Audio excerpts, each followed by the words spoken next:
May 12, 1945. Camp Swift, Texas.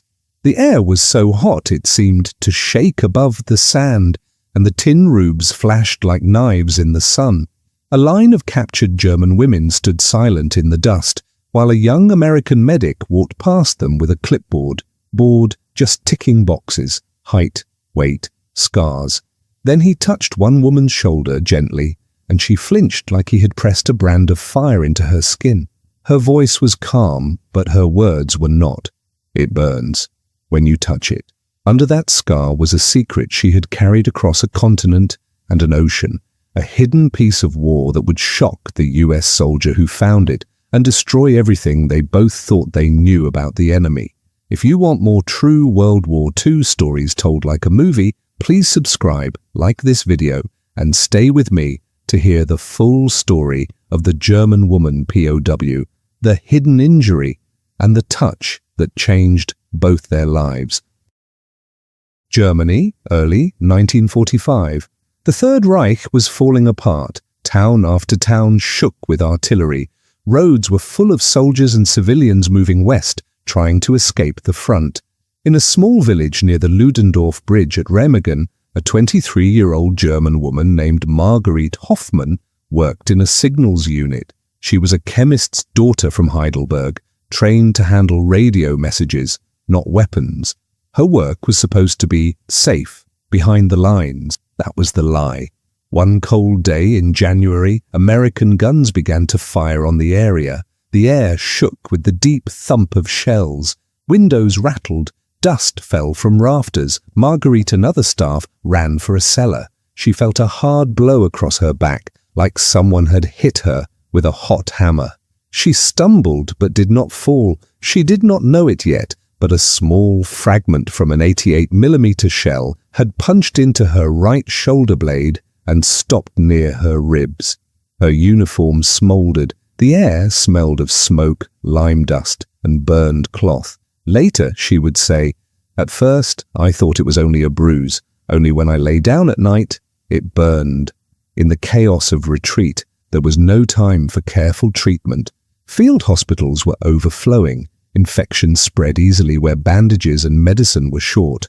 One German nurse later wrote, "We sometimes had one doctor for hundreds of wounded. We cut away cloth with dirty scissors and prayed." Margaret had seen these places. She had heard rumors that badly wounded women were sent away and never came back. So she made a choice. She hid her wound. As her unit fell back toward the Rhine, she kept her right arm close to her body. The spot under her shoulder blade felt hot, as if a coal was trapped under the skin. Each bump in the road made fire shoot down her side. Still, when someone asked, "Bist du verletzt? Are you hurt?" she always answered no. In March, American infantry reached their village. Tanks clanked in the streets, boots pounded overhead while Margaret and 6 other women hid in a farmhouse cellar. They had been told all their lives that Americans were monsters. One Nazi leaflet said the Yankee will shoot prisoners like dogs.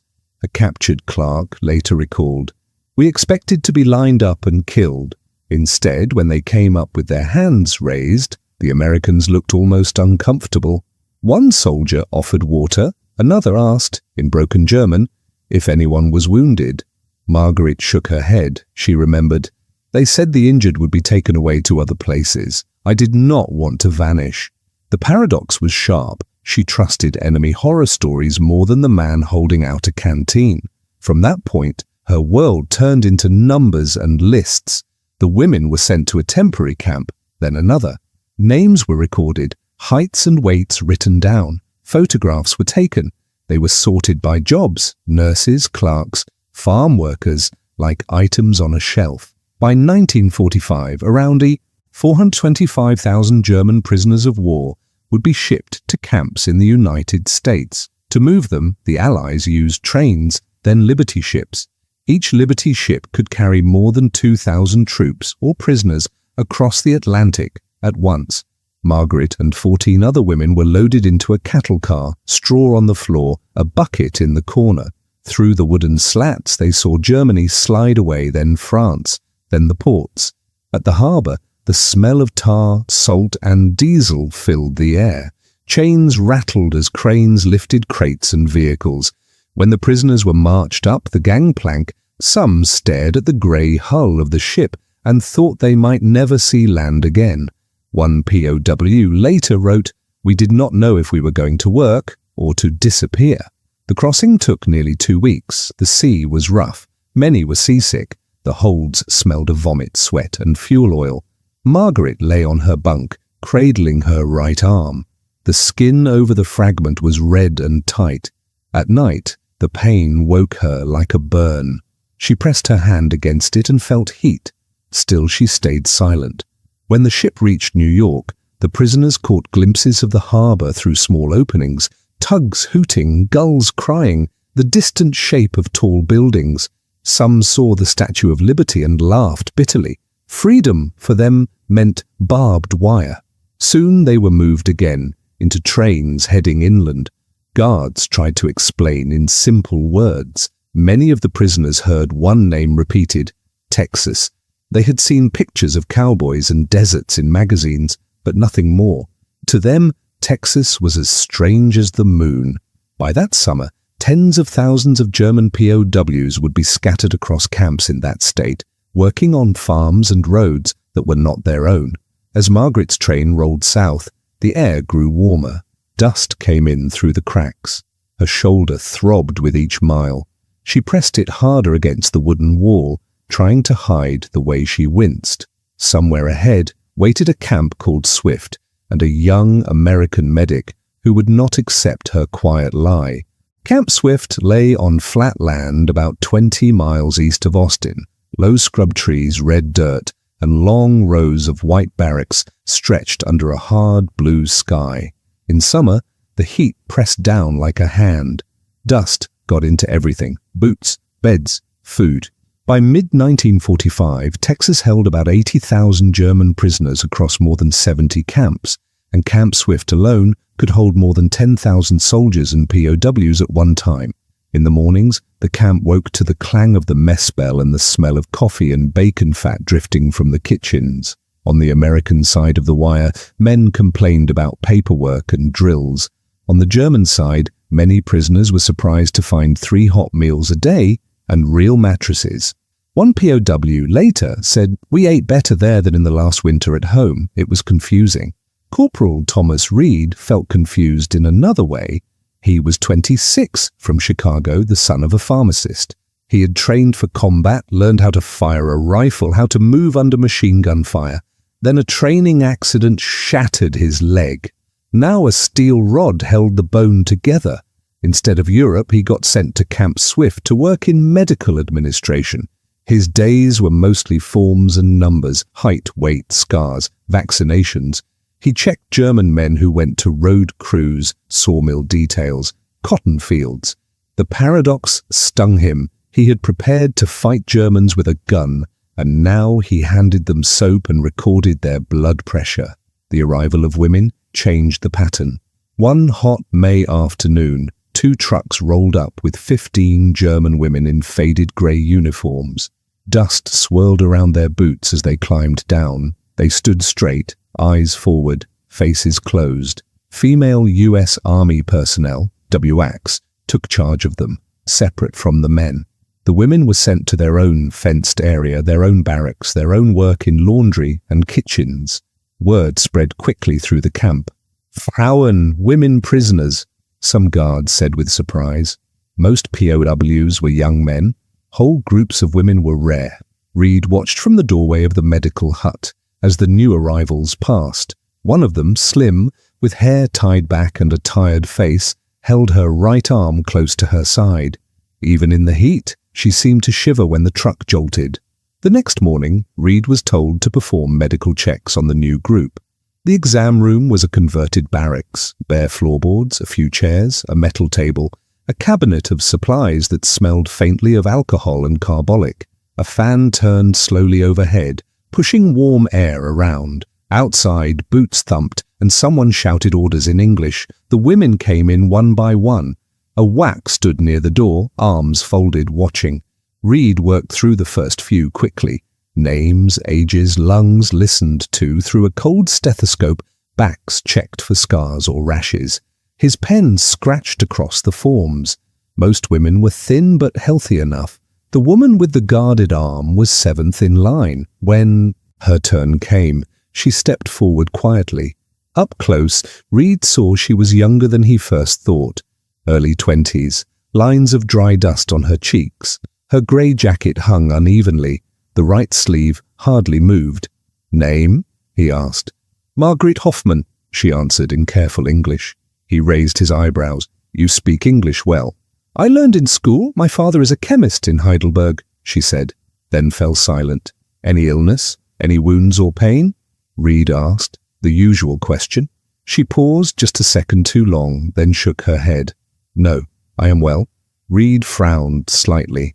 He had seen prisoners fake sickness to avoid work, but this felt different. She was hiding something. Still, procedure was procedure.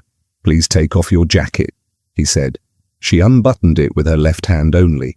The right stayed close to her side, as if pinned there. When she slid the jacket off, Reed noticed how stiffly her shoulder moved. Under it, her cotton shirt was thin and yellowed. He listened to her heart and lungs. They sounded steady. Then he said, "Raise both arms, please." Her left arm went up without trouble. Her right lifted only a few inches before she gasped and stopped. Her face went pale.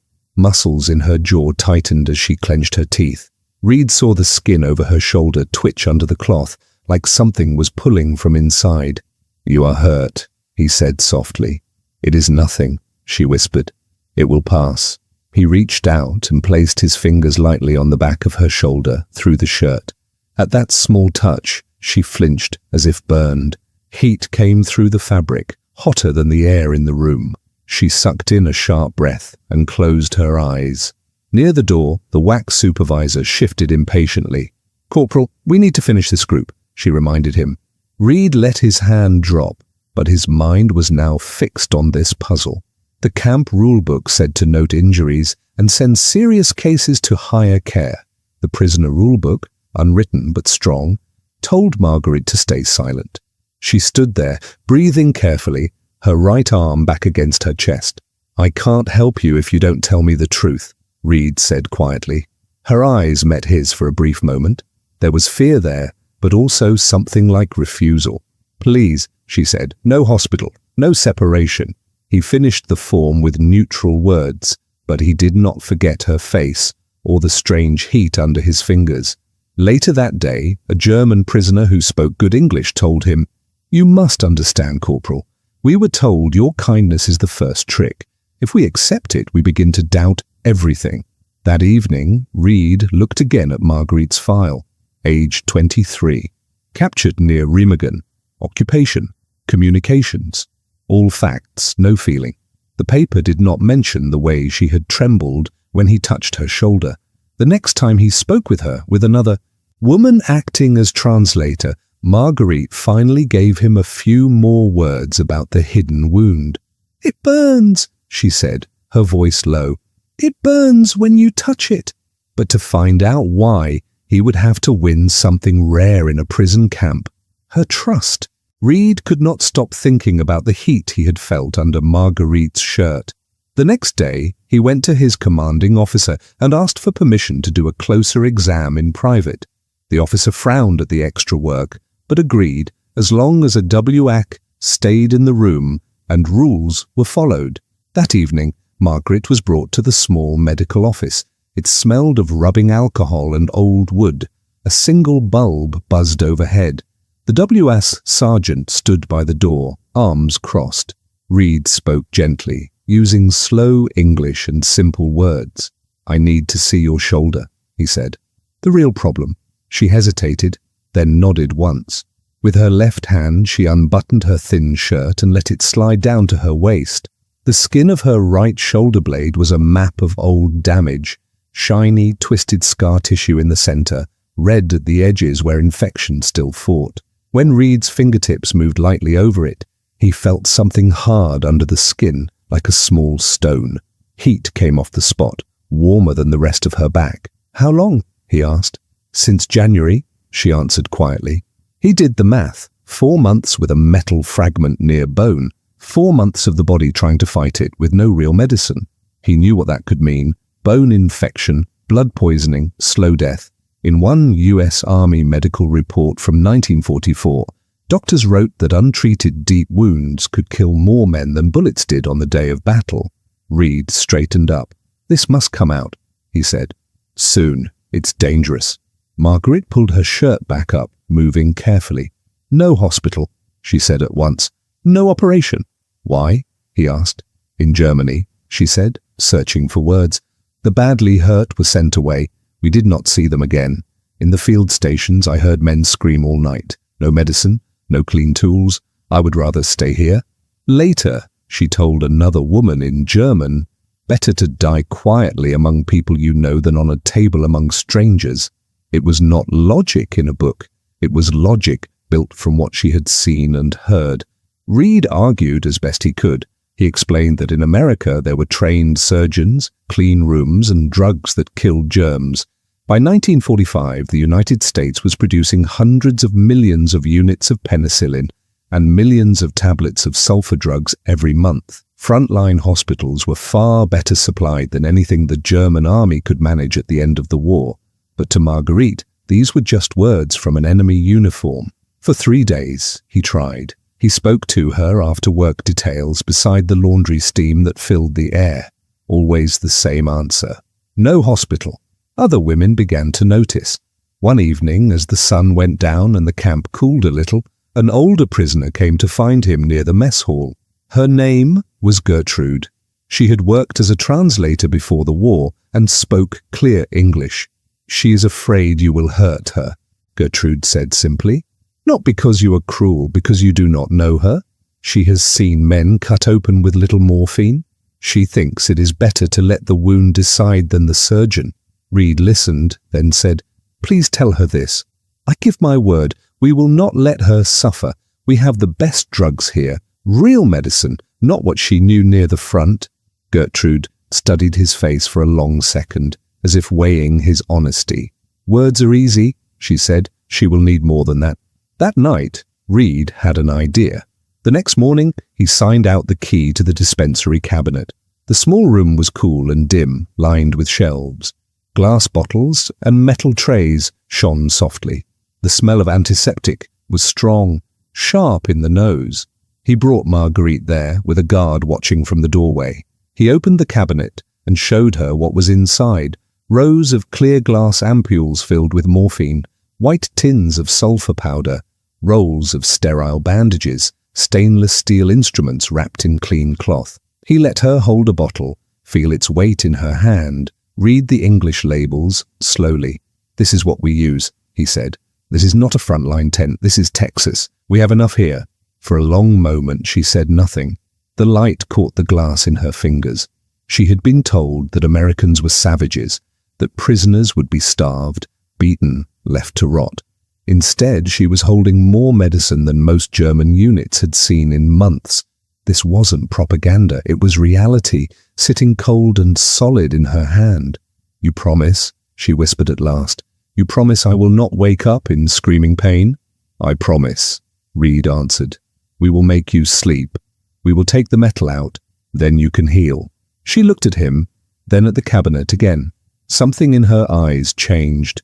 Less like a wall, more like a door, just slightly open. Finally, she nodded. "I will sign." That afternoon he filled out the forms to send a surgeon from Fort Sam Houston and to transfer her to the base hospital north of the camp. Paper moved slowly, but the infection moved faster.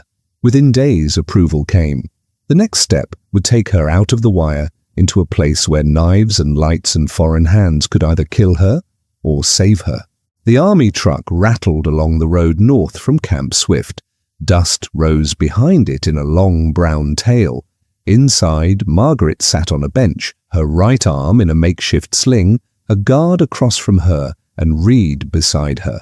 The air smelled of hot canvas and engine oil. When the truck hit a bump, pain flashed from her shoulder down her back, but the fear in her stomach felt even sharper. The base hospital sat on the edge of a larger training post. Long, low buildings painted white, screened windows, a small line of trees trying to give shade. Compared to the rough barracks of the camp, it looked almost gentle. Inside, the cool hit her first. Fans turning, polished floors, the strong smell of soap and disinfectant. Nurses in white moved quickly but quietly, pushing carts that rattled with metal trays. By 1945, the US Army had built a huge medical system. More than 300,000 beds stood in military hospitals around the world. Surgeons did millions of operations on Allied soldiers, often with good supplies of blood, penicillin, and sulfur drugs. For many German units at the end of the war, such numbers would have sounded like fantasy. A nurse took down Marguerite's information while Reed spoke with the surgeon, a tall man with grey at his temples and major's leaves on his collar. His name was Pritchard. He had operated in North Africa and Italy before being sent back to the United States. In the exam room, Pritchard ran experienced fingers over the scar on her back, pressing gently. When he found the hard point under the skin, he let out a low whistle. "Shell fragment?" he asked Reed. "That's what she says." "Since January," Reed replied. 4 months. The surgeon shook his head. "It's a wonder she's still walking." To Marguerite he said in slow English, "We will need to go deep. There is infection around the metal. But we can do this." She signed the consent form with her left hand. Her right lay still at her side. That night, she lay awake in a narrow hospital bed. Clean sheets scratched softly against her skin. Somewhere nearby, someone coughed. Footsteps clicked past her door. She thought of the field stations she had seen in Germany. Torn uniforms, dirty bandages, men biting on straps as saws worked. Here, the tools were clean and wrapped. The paradox pressed on her. The enemy she had been taught to fear was about to try to save her life. In the early morning, orderlies came with a rolling stretcher. The wheels hummed over the floor. They lifted her gently. A nurse adjusted the sheet over her. The lights in the corridor were bright. The doors to the operating room stood wide, metal edges shining. Reed was not allowed inside. He sat in the waiting area, where the coffee was bitter and old magazines lay in a messy pile. Every so often, a stretcher squeaked past, or a nurse called out a name. Time seemed thick. He thought about the small hot spot under her skin, about bone and blood, and how easily both could fail. On the table under the operating lights, the air was cold on Margaret's skin. A mask came down over her face. "Breathe deep," someone said. The smell of anesthetic was sharp and sweet. The ceiling blurred, then dissolved. The surgery took nearly 3 hours. Pritchard later explained to Reed that the fragment was lodged between the scapula and the third rib, wrapped in tough scar tissue and pockets of pus. They had to cut carefully, clear away dead flesh, wash the wound again and again with antiseptic, then pack it with sulfur powder and gauze.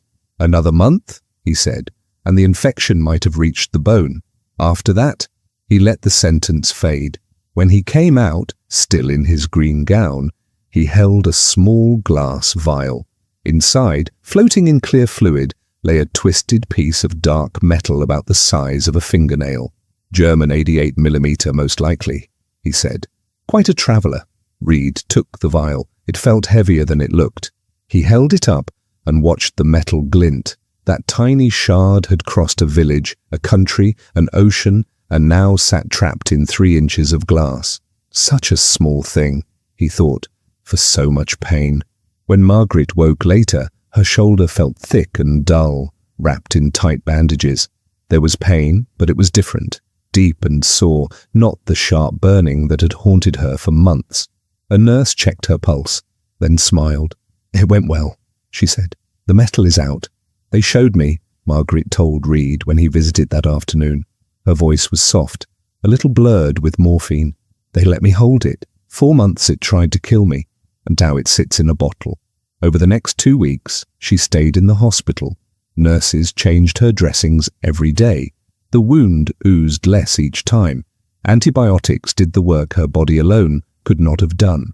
On the next bed, an older German prisoner named Ernst, a teacher from Bremen, watched how Reed brought books and a small bunch of roadside flowers.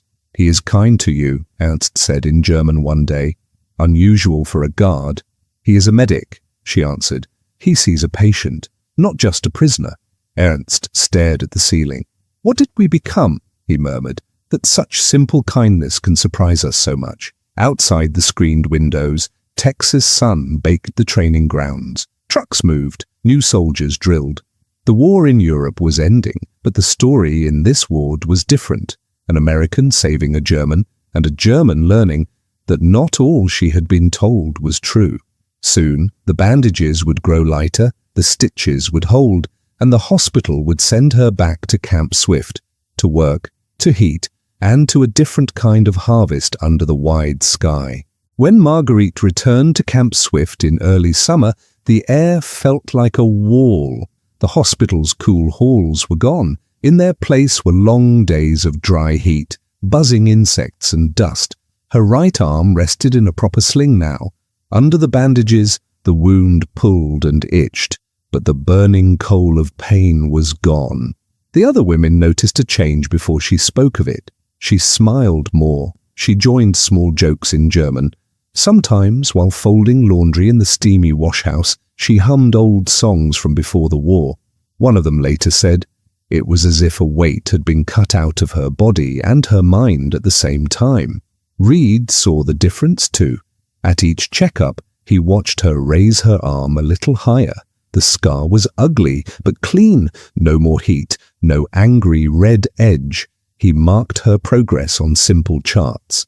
At the same time, news filtered into the camp. Germany had surrendered in May. Radios spoke of occupation zones, trials, and rebuilding. The war that had thrown them together was ending, but their strange, shared time was not over yet. That August, the women's routine changed again. Texas cotton was ready. White bowls covered fields that seemed to go on forever. In 1945, American farmers harvested millions of acres of cotton, and in Texas alone, more than 5 million acres were planted. With so many men still in uniform, farmers lacked hands.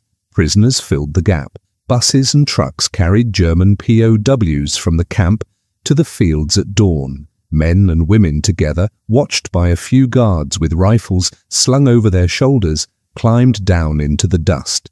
The sun was already warm. By midday it would be hard to breathe. Each prisoner was given a long sack and a simple instruction, spoken in English and signs. Pick. The work was rough on skin. Cotton feels soft when woven, but the plant's dry bracts are sharp. Fingers bled, backs ached.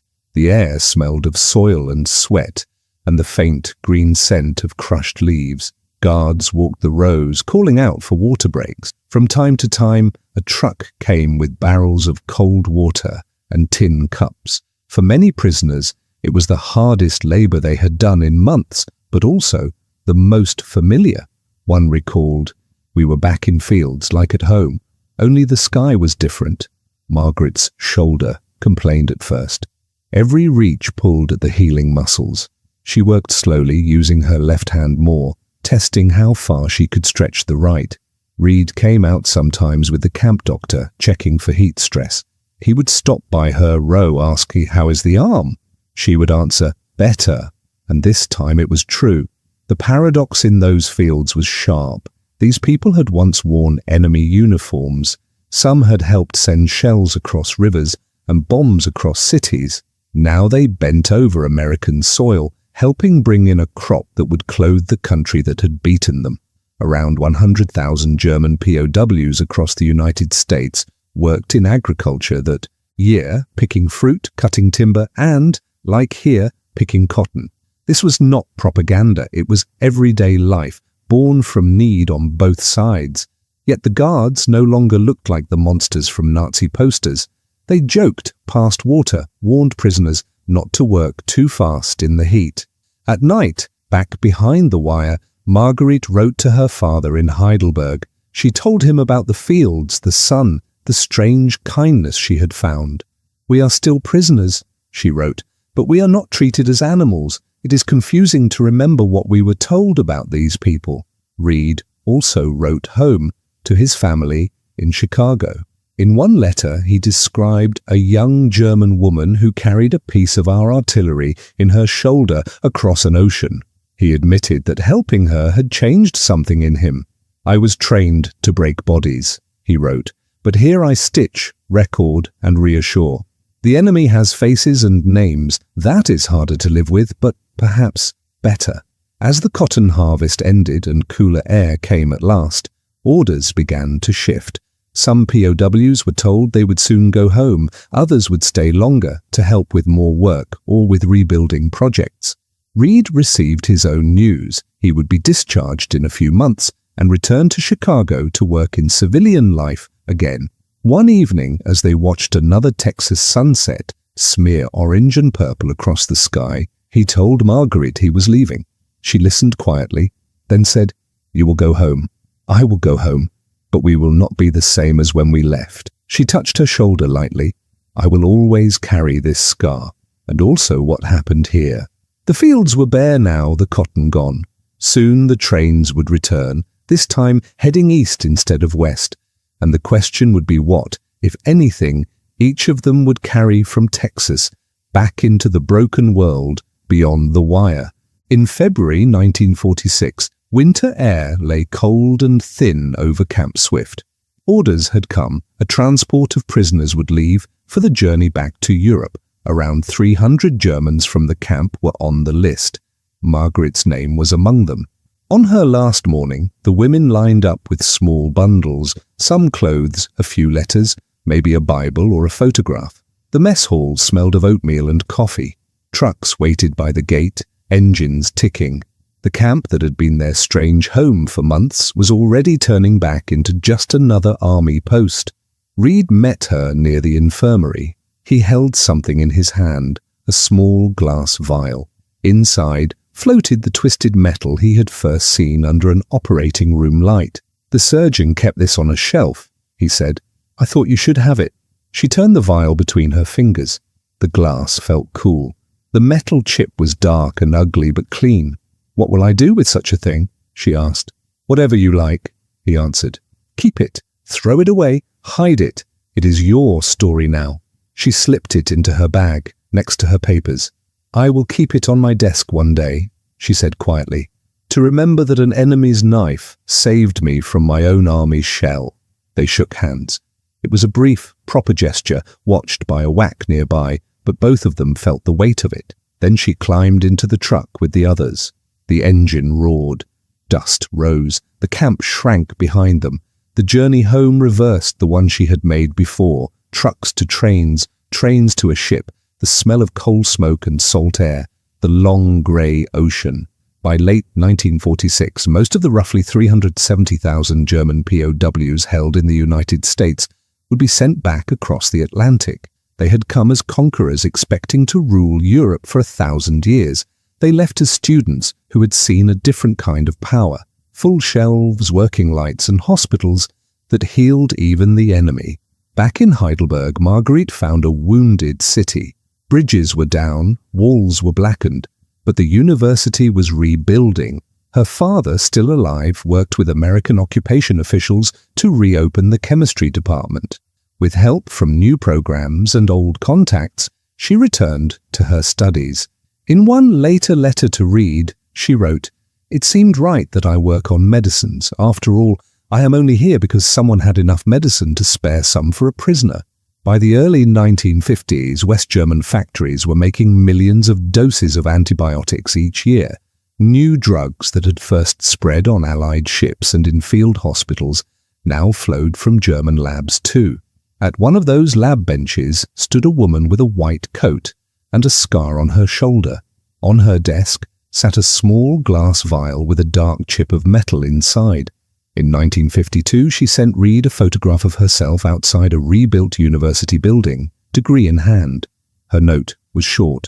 "Dear Thomas, I thought you would want to know I finished. I still have the fragment. It reminds me that even very small pieces of metal and very small mercies can change the line of a whole life." Reed, back in Chicago, read the letter behind the counter of the pharmacy he now owned. The store smelled of chalk, alcohol, and paper. Shelves held rows of pills and powders. He showed the photo to his wife, then put the letter carefully into a box with others. Years later, he told his grandchildren, "When you hear about the war, remember not only tanks and bombs, remember also a woman with metal in her shoulder and how we learned that the enemy was not always who we thought." Time moved on. Germany and the United States, once deadly enemies, became allies. American money helped rebuild German cities. German scientists worked with American ones. Old soldiers visited battlefields together. The big numbers filled history books. Billions of dollars in aid, millions of houses rebuilt, whole armies disbanded. But none of those pages mentioned the vial on Marguerite's desk. After she died in her 80s, her daughter sorted her papers. Among them, she found Reed's letters and the glass vial. She decided not to hide them in a drawer. Instead, she gave them to a small museum in Heidelberg that collected everyday stories of the war and recovery. Now the fragment sits in a glass case. The tag under it is simple: shell fragment removed from German prisoner Texas, 1945.